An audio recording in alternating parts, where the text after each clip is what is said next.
Hello, we are back for week 8 transactions, and this time we are here with my boy White Fair here.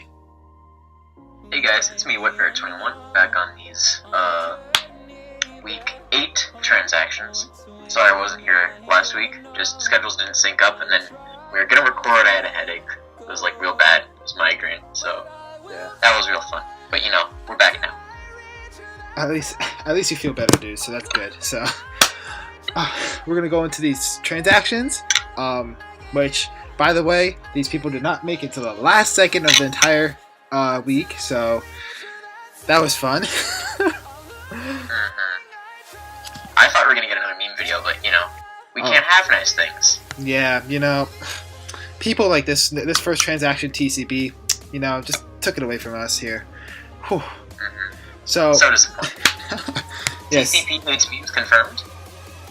I think so. Yeah, that's pretty confirmed, guy. Oh no. So, looking at his team, I would say this kind of benefits him in a way because his only ground type at the well, he had 2 ground types on his team before this transaction, and both of them were quad weak to grass. Okay, like he had Quagsire and Rhydon, so that was kind of a icky situation, especially if you want to deal with electric types that want to pressure this Celesteela. I do like that transaction. It's a little weird because you don't really see Torterra used that much, but I personally love Torterra, not as a draft league mon, but more like just because, you know, it's an amazing starter, but it probably does. I do think it fits his team a little bit better. Although it does add a 4 times weak to ice for his team, but I think he could cover that pretty well with like things like Arcanine. Avalon can deal with it for physical sides, making Heracross pressures ice types. He's got a Celesteela that completely wrecks ice types, you know what I mean? So like, I think he'll be alright. Yep, I was going to say the first thing that I looked at when I saw that he was picking up Torterra was obviously the ice type weakness, but really it's not that bad on his team. Because he has Torterra and Drampa, and then also the Superior obviously being his other grass type. Yeah. But other than that, his weakness to ice is really not that bad, and as you mentioned, he has all that to cover it, as well as, like, you know, a Tentacruel, which, you know, it just takes nothing from ice types that aren't freeze ray. So yeah, I don't think he minds the ice type weakness, and yeah, certainly an upgrade over Rhydon, especially, you know, to cover the Celesteela like you mentioned. I would also like to say, luckily for TCP, he does not have a Volcarona on his team, so that's not adding to that weakness right there. Shout out to Brett right there. So I think he'll be alright with this transaction, and it still gives him another Stealth Walker. I mean, like, he drops a Stealth Walker for a Stealth Walker. And although Torterra does give him a couple of different setup options too, which could be interesting to note, and gives him Leech Seed, another Leech Seeder, which could be very annoying. So now he's got like Celesteela, Superior, Torterra, Leech Seed core right there, which could be very terrifying with the annoying for with the team he's got with like Uxie and stuff like that, and Clefable. So I believe we could also see a Shell Smash Mega Torterra, not Mega Torterra, just a Shell Smash Torterra possibly. So. Wait, what? Can look forward to that. That won't happen, but you know, can look forward to it. Wait. We can hope. Oh no. Oh my. Oh, okay.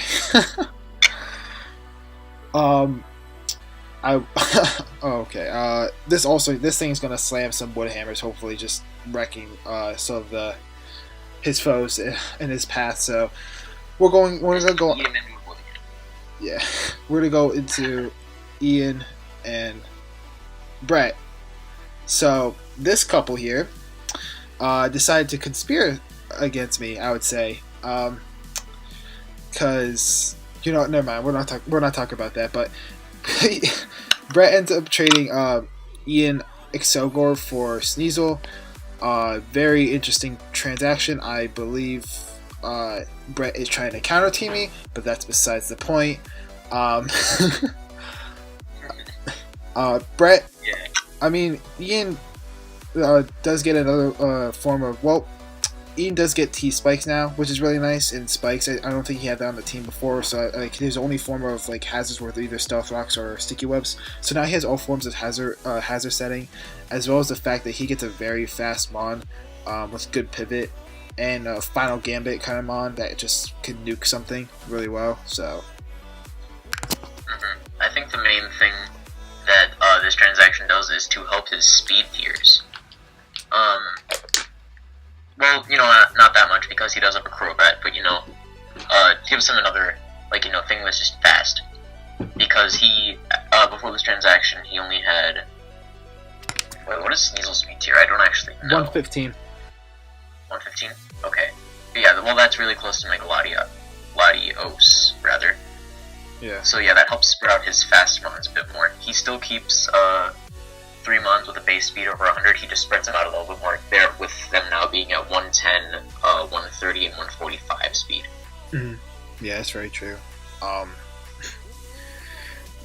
And I mean, I will say though, I believe he does not have a Dark type now, which could be very annoying for him, per se. He doesn't have a Dark type.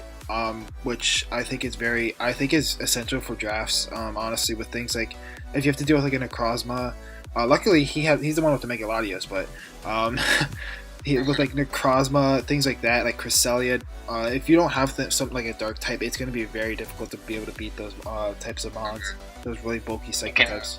It can make you very weak to, you know, Ghost and also Psychic type special attackers. Yeah, so, agreed. Yeah. Yeah. Which Mega Latios does not want to deal with ghost types, and although I know Sneasel is very frail, but it's still able to take on Dark type moves, which Mega Latios doesn't want to take on, and Porygon 2 doesn't want to get knocked off. So like he's getting a good speed tiers out of this, but I think he's adding a couple weaknesses to his team in taking away his only Dark type on his team. Certainly. Now, for Brett, have we talked enough about Brett's side of this? I don't think we even talked about his side, to be honest. Yeah. So, for Brett, he gains, well, you know, Pursuit Trapping, he gains priority. Yeah. Mm-hmm. I'm just looking at his team now, I don't think Brett had a Dark type. So, you know, all those things we talked about, what Dark types are good for, now Brett has that. Yeah, well, I believe he had it earlier in the season. He had a Honchkrow, but then he dropped that, I think, which is what. Correct. Yeah. Yeah. So now he's replaced it. I would say though, is that like his hazard setting is not that good, and his removal is even worse. Yeah, and that's not always what you want to see in a bulky team. Yeah. You want to see good hazard control when you have a team with, like, you know, a Mega Aggron and a Cresselia. Yeah. And I mean, like, if you look at it right now, only hazard setter, although it's a very reliable hazard setter, is Mega Aggron. Because this was a hazard setter for him, and now his only removal has been for a while. Well, technically Thunderous is removable, but like that's not really going to be running Defog. Is basically Blastoise, and now I had Blastoise earlier in the season, and I don't think it's really should be put into a position where it's going to be forced to come every week to get rid of removal, get rid of rocks, because now Selgor was able to deal with rocks alright, but Sneasel, Darmanitan, and Thunderous, all three of them do not like Stealth Rocks whatsoever, and that's going to be very difficult, I think, for him to deal with, especially if your opponent has a Ghost type. He's not going to be able to get those rocks away, so that's something very good to point out, I guess. Yeah, so if, for example, you were to play, you might want to look into Hazard Stack as an option. Oh yeah, definitely. Maybe. Sorry, Brett, if I just... It would, however, be up to that coach, obviously, up to their discretion. Oh, of course, yeah. I mean, it only works if it fits on the team, I guess, for that week. But I do feel like it's going to be coming, especially to notice that he does not have a poison type, so he does not have a toxic spikes absorber. So that's definitely going to be coming for matches. So it's just going to be Brett. I know you got to Sneasel out of this, but you're going to be having a rough time with hazards. Yeah, actually, I don't know if I like this for Brett anymore. Like, we just... like, I don't know if I like... Whatever. We'll see. We'll see how it works out. And then the last slide, we have the Z change. The human centipedes ended up swapping their Z crystals because of trading Excelgor. They now have. Because of trading Sneasel, rather. Well, that's trading Sneasel and getting Excelgor. So now the human centipedes now have Excelgor as a Z user. Very interesting. It has some weird stuff it can do with that.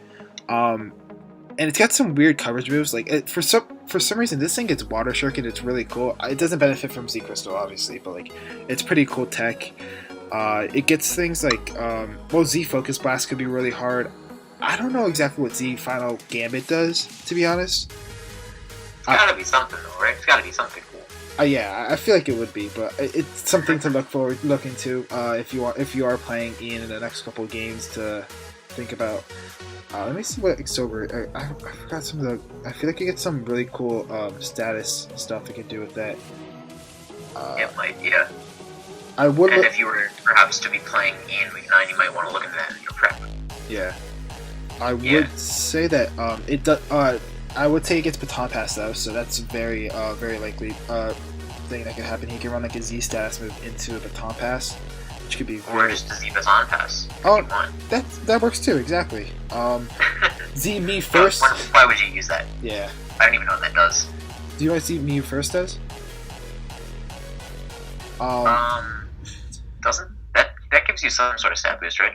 Yeah, so what it does is it gives you +2 speed, and it uses a Z move. So let's say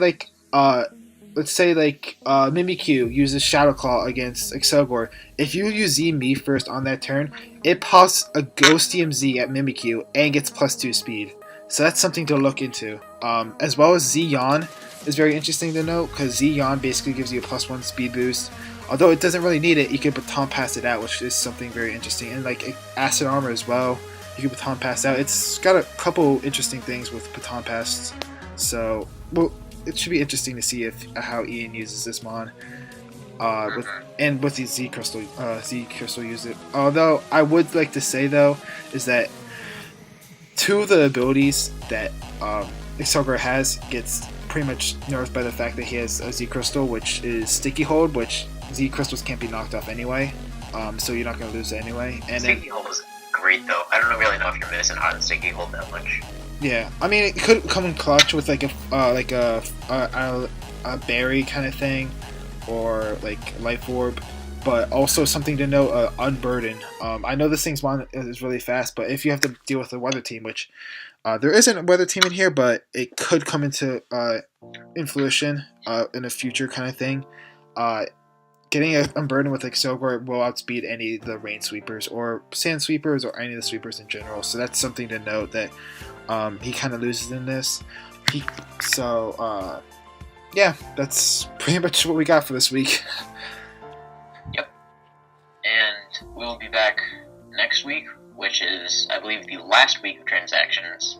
Mm-hmm. Right? And then we will switch over to